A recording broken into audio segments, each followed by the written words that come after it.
Kula jane nggih rada trauma marang manuk kok. Sapa? Kula Sababe? nggih trauma, kula duwe manuk loro ucul. Sing siji mati, sing siji ucul. Sing siji mati, sing ucul kepriwe ki? Wis ketemu durung? Nggih dereng. Apa nyong jole manuke nyong? Napa jenengan kagungan manuk? Neng omah sih akeh, aja pada pikiran sing elek disin ya, cecak rawa nyange Lah duwe. nggih nggih. Terus apa ki apa jenenge ki murai batu, cecak ijo, cak rawa, cak ijo. Sing paling apik nyonge ngingu cak dikin.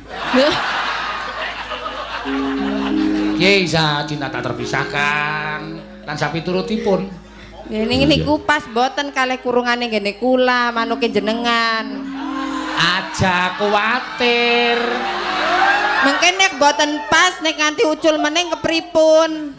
Aja kuwatir, terus nek wis dilebokno